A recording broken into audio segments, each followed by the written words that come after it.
We are going to start the study of English book Beehive for the students of class 9 CBSE.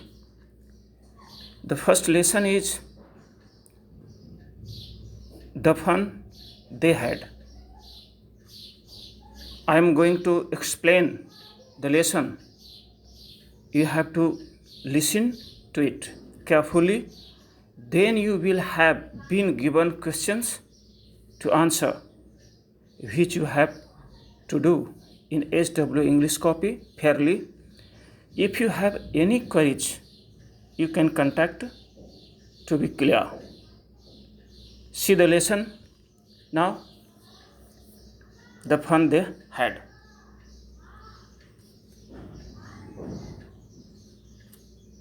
Dear students, firstly, I clear that this story has been set in future. अर्थात ये कहानी भविष्य में set है. This story we shall read is set in the future. ये स्टोरी जो हम लोग पढ़ने जा रहे हैं भविष्य काल में सेट हुए. अर्थात आज हम हैं, ये वर्तमान है, और आने वाली जो पीढ़ियाँ होंगी वो भविष्य काल में, फ्यूचर में होंगे. तब हम नहीं होंगे, हमारे आने वाली पीढ़ियाँ होंगी, हमारे बेटे बेटियाँ होंगी, फिर उसके बेटे बेटियाँ होंगी, फिर उसके बेटे बेटियाँ होंगी.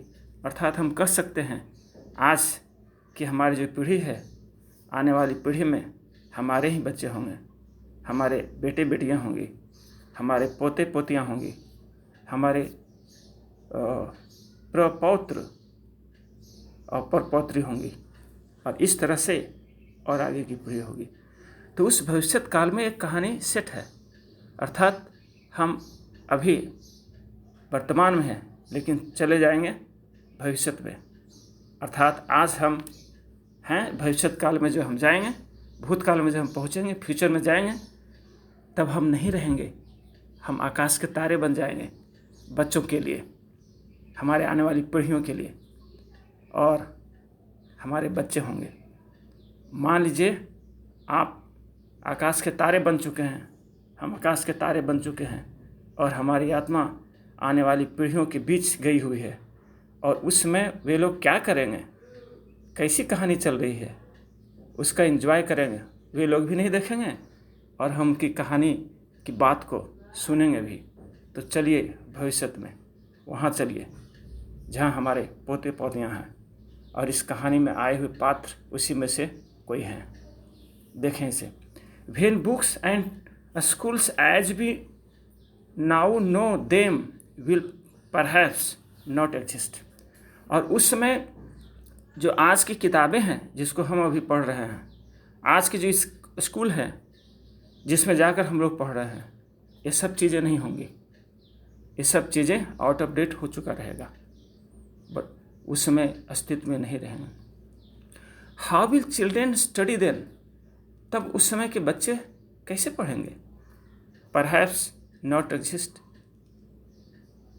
शायद उसमें एग्जिस्ट नहीं रहेंगे, फिर कैसे पढ़ेंगे. The diagram below may given you some ideas. नीचे कुछ डायग्राम दिया हुआ है, कुछ चित्र दिए हुए हैं. बच्चे उसमें कैसे पढ़ेंगे, इसका एक चित्र आपको प्रस्तुत हो जाएगा. देखिए बीच में जो रेक्टेंगल है उसमें लिखा है स्कूल्स ऑफ द फ्यूचर. ये फ्यूचर का स्कूल है, भविष्य काल का स्कूल है, आने वाले दिनों का स्कूल है. उस स्कूल को देखें, वहाँ भविष्य काल में जा कर के देखें तो वहाँ क्या क्या होंगे उस स्कूल में. वहाँ पर लर्निंग थ्रू कंप्यूटर्स. उस स्कूल में कंप्यूटर के द्वारा पढ़ाई होगी. किताबें नहीं होंगी, कापियाँ नहीं होंगी, कंप्यूटर पर पढ़ाई होगी. वहाँ की किताबें कॉपियाँ क्या होंगी, कंप्यूटर का वह मॉनिटर स्क्रीन. फिर देखें रोबोटिक टीचर.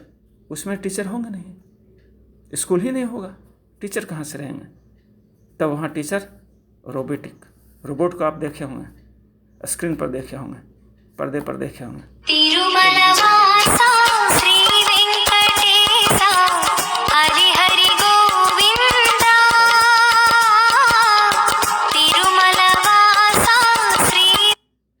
तब टीचर नहीं होंगे तब क्या होगा? रोबोटिक टीचर, जिसे हम आज जानते हैं पर्दे पर रोबोटिक टीचर को। फिर वहाँ मूविंग ई टेक्स्ट होगा। आज किताबें हैं, उसके पन्ने पर सब छपे हुए हैं, लेकिन ये नहीं होंगे। स्क्रीन पर जो टेक्स्ट होंगे, जो बुक होंगे, जो लिखी हुई जो पंक्तियाँ होंगी, वर्ड्स होंगे, वो मूविंग होंगे, घूमता हुआ। आज स्क्रीन पर हम उसकी एक झलक देखते भी हैं। वर्चुअल क्लासरूम होगा, आज के क्लासरूम नहीं होंगे। टीचर आ रहे हैं, स्टूडेंट्स आ रहे हैं, ब्लैक बोर्ड है, डस्टर, चॉक्स नहीं, ये सब चीज़ नहीं होंगे। तब वहाँ वर्चुअल क्लासरूम होगा। आपके घर का कोई एक कमरा जिसमें कंप्यूटर सेट्स होंगे, वह जो क्लासरूम होगा वर्चुअल क्लासरूम कहलाएगा। बनावटी सत्य क्लासरूम, वास्तविक सत्य नहीं, बनावटी सत्य क्लासरूम होगा। तो इस चित्र को देखने के बाद, इस पिक्चर को देखने के बाद आने वाले दिनों के भविष्य काल के स्कूल के बारे में आज खाका आपको मिल गया। बढ़ते हैं आगे।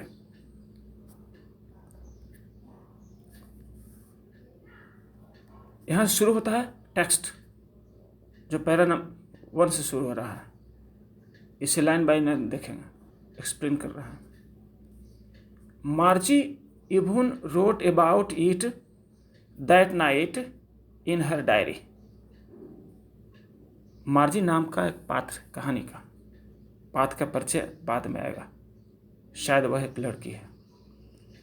मार्जी even wrote about it that night in her diary. पहले डायरी के बारे में जान लें। वो डायरी नहीं कि जो स्कूल लेके गए, लेकिन वो भी डायरी ही है। तब स्कूल वाले डायरी में हम घंटीबाज लिखते हैं SWCW, लेकिन एक डायरी वह भी होती है जब व्यक्ति दिन भर का समय बिता चुका होता है, तो रात्रि के समय सोने से पहले वो दिन भर उसके साथ कौन सी घटना घटी, उसने कौन सी गलतियां की, कौन सी अच्छी बातें हुई, उस अनुभव को उस डायरी में लिखते हैं। तो ये डायरी, तो इसी तरह की डायरी की बात हो रही है। मार्जी even wrote about it that night in her diary. मार्जी ने उस रात्रि को अपने डायरी में इसी के बारे में लिखा। ऑन द पेज हेडेड 17 मई 2157, और डायरी के ऊपर में डेट लिखा जाता है, किस दिन की डायरी लिखी गई है। तो मार्जी ने पेज के ऊपर में डेट लिखा 17 मई 2157।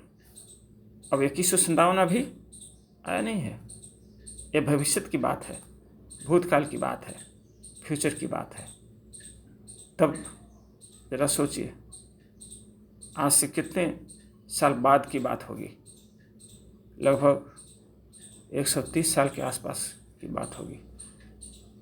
130 साल बाद की बात, भविष्य काल की बात होगी, जब हम नहीं रहेंगे। तो मार्जी ने इस डेट को लिखा, वो दिन का डेट था 17 मई 2157।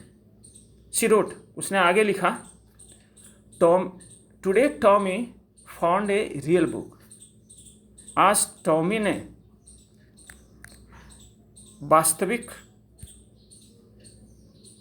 किताब पाया, अर्थात टॉमी को आज एक वास्तविक किताब मिली, रियल बुक, वास्तविक किताब। क्योंकि 2157 में ये सब किताबें नहीं होंगी, तो ये सब किताबें जब हम में से कोई एक हमारी पहले की पीढ़ियाँ संजो करके रखते रहेंगे, तो कोई न कोई किताब उस पीढ़ी तक चली जाएगी। तब वो किताबें धूमिल होकर जर्जर सी मटमैला किस्म का बचा रहेगा, एक शो पीस के रूप में दिखाने के लिए। तो उसी तरह की किताब टॉमी को उस दिन मिला था, जो मार्जी अपनी डायरी में लिख रही है, शायद टॉमी बताया होगा। It was a very old book, यह बहुत ही पुरानी किताब थी। Merges grandfather once said that when he was a little boy, his grandfather told him that there was a time when all stories were printed on paper.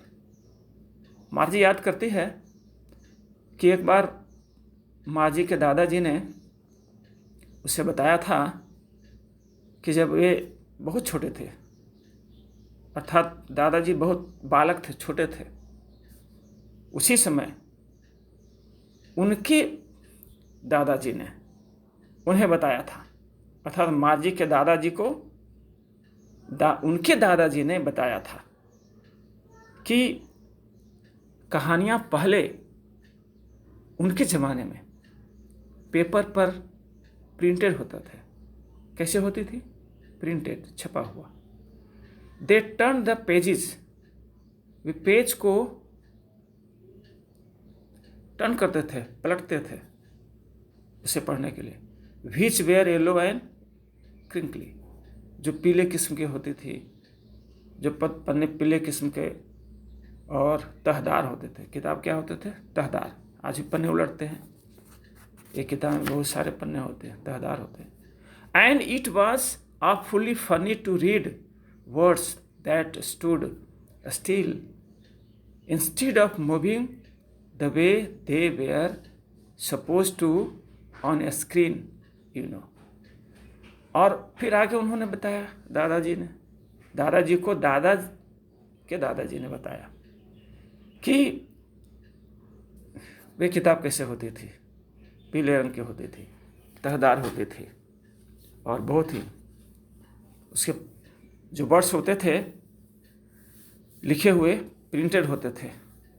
बड़ा ही funny लगता था, मज़ेदार, आनंददायी, और वे स्थिर होते थे, आज की तरह घूमता हुआ नहीं। जैसा कि आज तुम जानते हो कि स्क्रीन पर घूमते हुए वर्ड्स होते हैं, चलते हुए होते हैं। And then when they turned back to the page before, it had the same words on it that it had when they read it the first time. और जब वे पन्ने पलटते थे तो उन पन्नों पर फिर उसी तरह के शब्द फिर स्थिर प्रिंटेड होते थे, जैसा कि इसके पहले वाले पेज पर थे। जी से टॉमी ने कहा। जी यहाँ सच का भाव है, इसका अलग से कोई वर्डली मीनिंग नहीं। आशा व्यक्त करने के लिए जी बोला जाता है। सेड टॉमी जो दूसरा पात्र है, मार्जी के अलावा दूसरा पात्र जो टॉमी है, और मार्जी की स्टेटमेंट पर वह आशा व्यक्त करते हुए कहा, व्हाट ए वेस्ट, क्या ही बर्बादी इस सेंस में कि किताबें तो प्रिंटेड होती थी पन्ना पर, पढ़ लेने के बाद हम उसे शायद वेस्ट कर देते हैं, फेंक देते हैं। इस चीज़ के लिए वह आश्चर्य व्यक्त करते हुए कहता, व्हाट इज वेस्ट, क्या ही बर्बादी। When you are not throw when you are through with the book, जब आप किताब को अद्यतन पढ़ लेते हैं, पूरी खत्म कर देते हैं पढ़कर, you just throw it away, I guess. Tommy कहता है तो शायद ऐसा कर लेने के बाद तो आप उसे फेंक देंगे, जैसा कि मेरा अनुमान है। टॉमी ने अपना अनुमान दिया।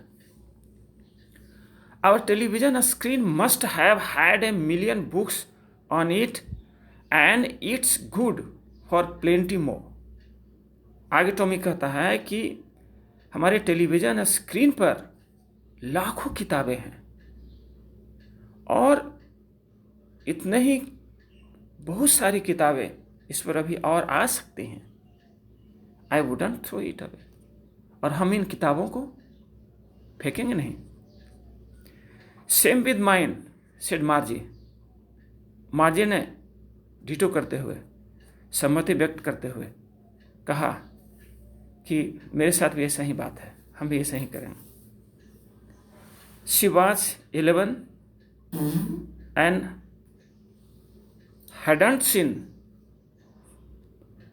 as many telebooks as Tommy had. अब मार्जी ने कहा कि मैं भी ऐसा ही करूँगी। तो अब उसका परिचय आया। She was 11। मार्जी 11 साल की है। 11 साल की एक लड़की है, 11 साल की लड़की है। And hadn't seen as many telebooks as Tommy had. और उसने अर्थात मार्जी ने उतनी अधिक किताबें, टेलीबुक अर्थात टेलीविज़न पर जो बुक्स हैं, बहुत सारी किताबें नहीं देखी हैं जितने कि टॉमी ने देख चुका है। ही वॉज 13 और टॉमी 13 साल का है। टॉमी का उम्र 13 साल है, मार्जी का उम्र 11 साल का है। मार्जी जो लड़की है 11 साल की है और टॉमी जो पात्र है वो बॉय है, वह 13 साल का है। टॉमी बड़ा है मार्जी से। She said means Margie said. Margie ने कहा where did you find it. इसे तुम्हें कहाँ मिली, यह तुम्हें कहाँ मिली। अर्थात टॉमी से वो कहती है कि जो किताब तुम्हें मिली, तुम्हें कहाँ से मिली। In my house. He pointed without looking because he was busy reading. चूंकि टॉमी पढ़ने में मशगूल था, इसलिए इशारा करते हुए कहा कि घर में, अर्थात घर में मुझे मिली ये किताब। इन द एटिक, छज्जा पर। घर में जो छज्जा होता, कहा कि छज्जे पर मिली। What's it about. आगे वो पूछती है मार्जी, किस किताब में क्या चीज के बारे में लिखा है। स्कूल। टॉमी ने जवाब दिया कि स्कूल के बारे में लिखा हुआ है उस किताब में। Margie was scornful. School. Margie तिरस्कार भाव से बोल उठी। School. What's there to write about school. I hate school. आगे मार्जी कहती है कि स्कूल के बारे में क्या लिखा जा सकता है। स्कूल से मुझे घृणा है। मार्जी को स्कूल से घृणा है। हम लोग भी घृणा करते हैं स्कूल जाने से, बहाने कर देते हैं। छोटे बच्चे तो रोने ही लगते हैं स्कूल के टाइम में, और हम बहाने कर देते हैं। आज पेट में दर्द है, स्कूल नहीं जाएंगे, दांत में दर्द है। तो ठीक शायद इसी तरह से मार्जी का भी एटीट्यूड है। वो कहती है कि मुझे स्कूल से घृणा है। अर्थात वो उस समय के जो स्कूल है, आज का स्कूल जैसा तो है नहीं। उस समय तो होगा स्कूल उसी का घर का एक कमरा जिसमें कंप्यूटर सेट्स सारे हैं, स्क्रीन पर टीचर आएंगे, वही टीचर, रोबोटिक टीचर, और उसको टास्क देंगे, पढ़ाएंगे। उस स्कूल से वो घृणा करती है। इसलिए वो सीधे कह देती है स्कूल के बारे में है लिखा हुआ, तो स्कूल से तो मुझे घृणा है। मार्जी को स्कूल से घृणा है। But now she had hated it more than ever. अब मार्जी पहले से कहीं ज्यादा ही उससे घृणा हो गई है। क्यों? What is the reason? The mechanical teacher had been giving her test after test in geography and she had been doing worse and worse until her mother had shaken her head sorrowfully and sent for the country inspector. माँ जी को पहले से और ज़्यादा school से घृणा हो गया, क्योंकि उसका जो मैकेनिकल टीचर है, रोबोटिक टीचर है, उसे टेस्ट पर टेस्ट ज्योग्राफी में लिए जा रहा है और उसके स्थिति और खराब होते जा रही है, कम से कम मार्क्स आ रहे हैं। उसकी माँ यह देखकर अपना सिर ढूंढ ली, दुख में अपना सिर पकड़ ली और फिर उन्होंने कंट्री इंस्पेक्टर को बुलवाया। क्षेत्र निरीक्षक, क्षेत्र में आसपास रहने वाले कोई मैकेनिक जो कंप्यूटर को ठीक करे, उसे कंट्री इंस्पेक्टर यहाँ कहा गया। तो कंप्यूटर मैकेनिक को बुलवाया, कंट्री इंस्पेक्टर को उनकी माँ ने बुलवाया। शायद इसलिए बुलवाया होगा कि हो सकता है कि कंप्यूटर में ही कोई दोष हो, जिसके कारण इसे टेस्ट में कम अंक आ रहे हों, या नहीं है कोई दोष कंप्यूटर में, तो ठीक है, ये पढ़ाई में ढील पोल कर रही हो, इसलिए मार्क्स कम आ रहे हो। इसकी जानकारी के लिए उन्होंने कंट्री इंस्पेक्टर को बुलवाया। Dear students, we finished here. We finishes the today's study here, and now you have to do some questions that you will have been given with it, with this slab